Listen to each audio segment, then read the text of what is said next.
నా పేరు రాజా, నేను వైబిఐ నుంచి వచ్చాను. అండ్ బేసిక్ నుంచి వచ్చేసరికి కరప్షన్ అనేది ఒక చిన్న ట్రీ లాగా పెరిగిపోతుంది. మన పూర్వకాలం నుంచి కరప్షన్ అనేది ఒక విత్తనం నాటుకున్న తర్వాత ఎలా అయితే పెరుగుతుందో అలా పెరుగుతూ పెరుగుతూ అది బ్రాంచెస్ లాగా అయిపోయింది. ఎలా అయితే దాని ద్వారా చాలా ప్రాబ్లమ్స్ వచ్చేస్తాయి. సో ఎడ్యుకేషన్, ఇల్లిటరసీ అది ఒక మేజర్ ప్రాబ్లం, మళ్ళీ పూర్నెస్, ఇవన్నీ. సో ఇది basic model of the corruption from ఇవన్నీ. సో మనకి ఇప్పుడు 2005 లో ఆర్టీఐ ఇంప్లిమెంట్ అయింది. ఆర్టీఐ ద్వారా ఏదన్నా ఇన్ఫర్మేషన్ తీసుకోగలుగుతాం కానీ ఆర్టీఐ చేయలేము దాంతో. సో ఇలా లోక్పాల్, జన్ లోక్పాల్ లాంటి వస్తే ఇప్పుడు మనం ఏదైనా ఇన్ఫర్మేషన్ తీసిన తర్వాత తీసుకోవచ్చు లాంటి వస్తే. సో మనం పిఎం దగ్గరకు వచ్చేసరికి ఒక స్పెషల్ కమిషన్ ఉంటే ఇట్స్ బెటర్ నా ఒపీనియన్.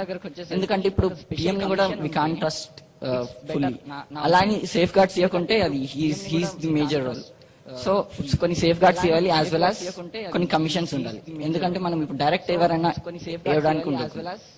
సో నెక్స్ట్ వచ్చేసి జ్యుడిషియరీ కూడా ఈ కమిటీలో ఇన్వాల్వ్ చేసేయాలి. ఈ కమిటీ ఏదైందో గవర్నమెంట్ కి అఫిలియేటెడ్ ఉండొద్దు, ఇది నా ఒపీనియన్. అండ్ విజిల్ బ్లోవర్స్ కి సపరేట్ సేఫ్ గార్డ్స్ ఉండాలి, ప్రొటెక్షన్ ఉండాలి. And third change in the society అంటే పబ్లిక్ అవేర్నెస్. పబ్లిక్ లో అవేర్నెస్ లేదు. అసలు కరప్షన్ ద్వారా వాళ్ళకి కాన్సిక్వెన్సెస్ ఏమొస్తున్నాయి, కాసెస్ ఎలా వస్తున్నాయి, ప్రాబ్లమ్స్ ఏంటి, అది వాళ్ళకి క్లియర్ కట్ గా వాళ్ళకి ఇస్తే they come aside from that. So ఇంకో మేజర్ ప్రాబ్లం వచ్చేసి ఇండియాలో డ్రింకింగ్. ఈ మద్యం అనేది ఏదైతే ఉందో క్రైమ్ దానికి రూట్ కాజ్. మద్యంతోనే క్రైమ్ చాలా పెరిగిపోతుంది మన దేశంలో.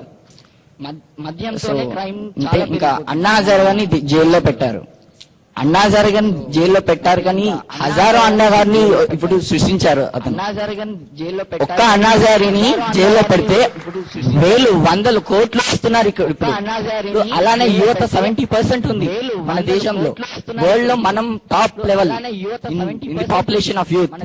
But what we're doing, we're sitting in home. We say మనం కూర్చుంటాం ఇంట్లో. 15th ఆగస్ట్ హోగయా జెండా మనం ఎగరేస్తాం అంతే. నేను సపోర్ట్, నేను గాంధీవాది అంతే. అలా కాదు, ఇలాంటి మూమెంట్స్ కి సపోర్ట్ చేయండి. మార్పు రావాలి, మనలో రావాలి మార్పు ఫస్ట్, తర్వాతనే వేరే వాళ్ళని మార్చొచ్చు. Good afternoon. మళ్ళీ మనం ఉత్సాహాన్ని మనం ఇలాగే కొనసాగిద్దాం. నిజానికి ఇవాళ మీరందరూ చాలా చక్కగా మాట్లాడారు. ఈ సదస్సు చూసిన వారికి, మీ మాటలు విన్న వారికి ఎవరికైనా గానీ భవిష్యత్ భారతాన్ని యువత నిర్దేశించగలదు అని ఖచ్చితంగా నమ్మగలుగుతారు మీ మాటలన్నీ విన్నాక. అంత అద్భుతంగా అమృతం లాంటి వాక్యాలు ఒక్కొక్కళ్ళు మాట్లాడారు. ఇదే దృఢచిత్తంతో మనం కొనసాగుదాం. ఒక చిన్న విరామం తీసుకున్న తర్వాత మిగతా వాళ్ళందరూ కూడా మాట్లాడే అవకాశం ఉంది. చిన్న కొనసాగుదాం. చిన్న విరామం తీసుకున్న తర్వాత మిగతా వాళ్ళందరూ तो जब बड़ी बड़ी लड़ाइयां होती हैं उसमें मुद्दे जो होते हैं बड़े पोलराइज और क्रिस्टलाइज होने की जरूरत है.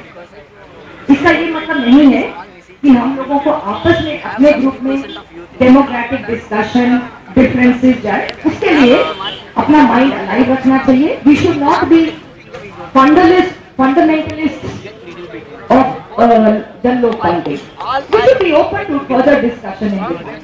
That is the point that's very important. But right now the fight is with what the government is doing and then the strategies of repression. जिस तरीके से सरकार ये जो